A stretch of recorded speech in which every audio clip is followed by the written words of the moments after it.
안녕하세요. 8년 정도 월세 생활을 하다 작년 세전력 근방으로 전셋집을 구해서 이사를 왔는데 어느덧 1년이 다 되어 갑니다.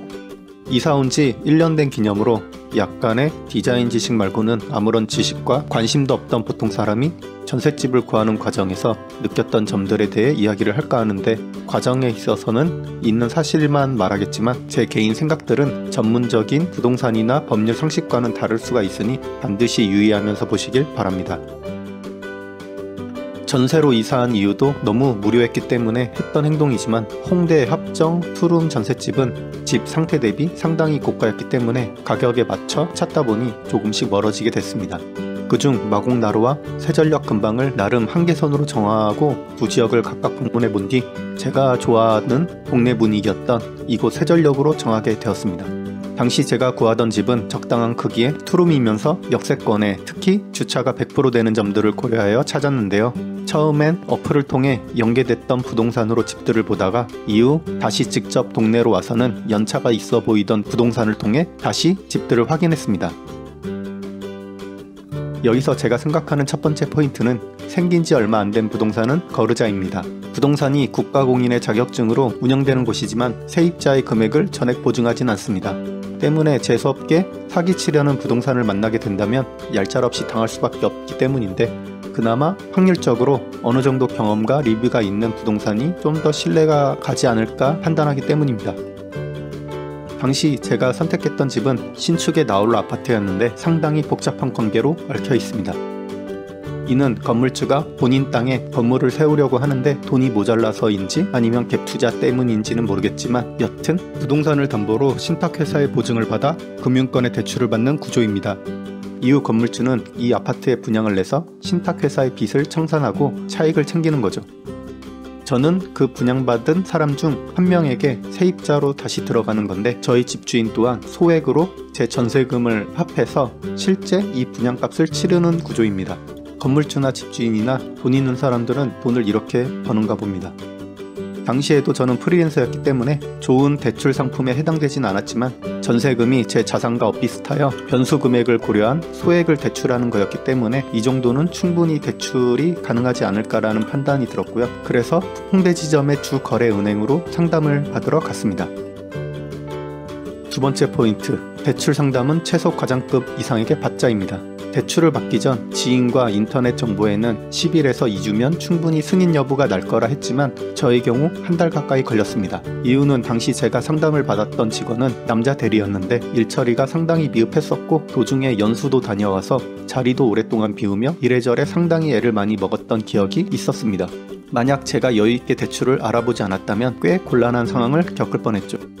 어쨌든 제가 은행에 제출했던 서류는 소득증빙자료, 임대차 계약서, 주민등록등본, 가족관계증명서, 신탁원부 이렇게였고, 증명서의 경우 주민등록번호를 다 노출한 상태로 출력을 해야 했습니다. 참고로 대출금은 잔금 치르는 날 당일 그 제출했던 계약서상에 갑의 계좌로 입금을 해줍니다. 얼빵한 담당자로 인해 우여곡절 끝에 승인은 났지만 잔금 치르는 당일 신탁 말소 접수증을 팩스로 은행에 보내줘야 한다고 요청을 받았습니다. 간혹 은행에서 대출해주는 집은 안전하다고 무조건 믿는 분들도 있는데, 제가 당시 잡다하게 알아본 정보로는 전세자금 대출로 계약한 이들 중에도 사기당한 사례를 접할 수 있었습니다. 그리고 사실 은행은 저 같은 세입자에게 돈을 빌려주는 곳이지 제 계약에 책임을 질 이유는 없죠. 그렇게 잔금 치르는 날이 왔고, 한 공간에는 부동산과 분양아줌마, 그리고 당일 처음 본 법무사와 집주인, 그렇게 저까지 5명이 있었습니다. 그 얼빵한 담당자는 또 아침에 입금을 안 해줘서 통화를 한 뒤 입금을 받아냈고, 그 후 제 동가 집주인이 건물주 계좌로 입금을 하여 동거래를 끝마쳤습니다. 이후 법무사는 등기 접수를 하러 법원으로 향했고, 저와 집주인은 새로 계약서를 작성했는데 당시 계약서상의 주민번호가 90년대생으로 적혀 있었습니다. 흔히 접할 수 있는 사기의 예시인 자식 명의의 집을 계약한 부모였죠. 당시 제가 그쪽이 서류상의 인물과 혈연인지 뭔지 어떻게 아냐 따졌고, 그제서야 부동산과 집주인은, 아니 정확하게 집주인 부모는 주민센터에 가서 가족관계 증명서를 떼왔습니다. 계약서상의 이름과 주민번호는 확인했지만 막말로 그깟 종이 쪼가리는 저도 충분히 위조가 가능했기 때문에 찝찝함이 가시질 않았습니다. 그럼에도 이미 충분한 스트레스와 탈모로 모든 게 귀찮았기 때문에 계약을 끝냈는데, 이유는 이미 법무사를 포함하여 이 계약에 얽힌 사람의 사진과 연락처를 다 확보했기 때문인데요. 처자식도 없고 프리랜서였기 때문에 남는 건 시간뿐이었고, 만약 사기를 당하면 그냥 싹 다 찾아가서 한강 갈 마음으로 임했기 때문입니다. I will find you. I will kill you. 세 번째 포인트, 등기부 등본은 계약 전, 계약 당일, 계약 다음 날 꼭 확인하자.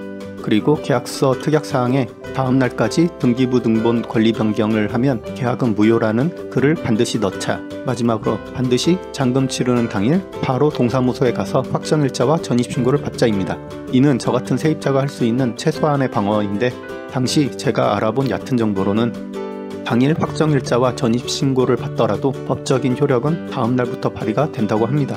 하지만 집주인은 저와 계약을 끝마치고 바로 본인 집을 담보로 대출을 받을 수 있다는 점인데요. 그럴 경우 근저당 잡힌 곳이 세입자인 저보다 우선순위에 놓이기 때문에 집에 문제가 생길 시 저희 돈은 나가리가 될 가능성이 큽니다. 이 점이 이해가 안 가는 합법적으로 세입자 돈을 등쳐먹을 수 있는 점인데요. 스마트폰으로 등기소에 들어가면 700원에 바로 확인할 수 있기 때문에 반드시 잔금 치르는 직전까지도 확인해보기 좋습니다.